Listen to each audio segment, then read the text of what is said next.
তোমাদের সকলকে এমএম এডুকেয়ারে স্বাগত। প্রাথমিক শিক্ষক নিয়োগ নিয়ে প্রাথমিক শিক্ষা পর্ষদের আবেদন খারিজ করে দিল সুপ্রিম কোর্ট।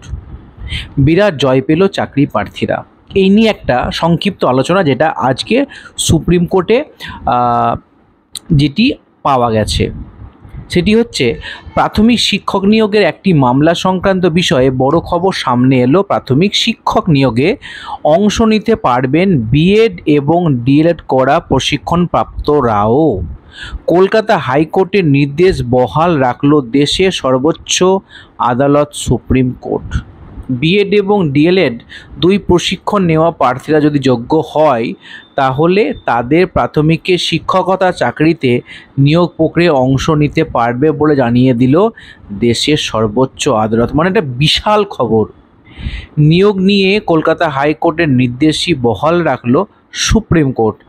নিয়োগ নিয়ে কলকাতা হাইকোর্টের নির্দেশকে চ্যালেঞ্জ করে সুপ্রিম কোর্টে যায় প্রাথমিক শিক্ষা পর্ষদ।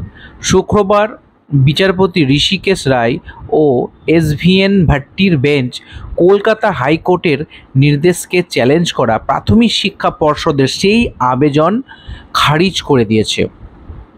এর আগে 2022 সালে শিক্ষক নিয়োগের বিজ্ঞপ্তিতে জানানো হয়েছিল ডিএলএডের পাশাপাশি বিএড ডিগ্রিধারীরাও কিন্তু প্রাথমিক শিক্ষক পদে চাকরির জন্য আবেদন করতে পারবেন।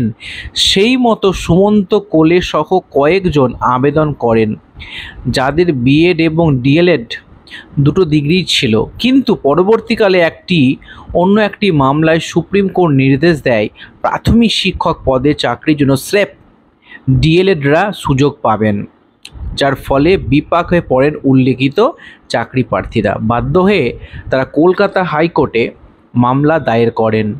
আদালতে প্রাথমিক শিক্ষক পর্ষদকে নির্দেশ দেয় বিএড এবং ডিএলএড ডিগ্রি থাকা মামলাকারীরা যোগ্য হলে আলাদা প্যানেল প্রকাশ করা যেতেই পারে।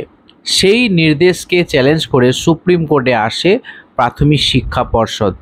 শুনানিতে হাইকোর্টের নির্দেশই বহাল রাখল সুপ্রিম কোর্ট। ফলে স্বস্তি পেলেন এই চাকরি প্রার্থীরা। তাহলে একটা খুবই বড় খবর উঠে এলো। যদি এমনটা হয় তাহলে বিএড করা চাকরি প্রার্থীদের আর অসুবিধা থাকবে না, তারাও কিন্তু ডিএলএড প্রার্থীদের মতনই কিন্তু চাকরি পরীক্ষায় বসতে পারবে। দেখা যাক পরবর্তী যে নিয়োগগুলোই কি রায় বহাল থাকে। তাহলে আজকের মতো এইটুকুই।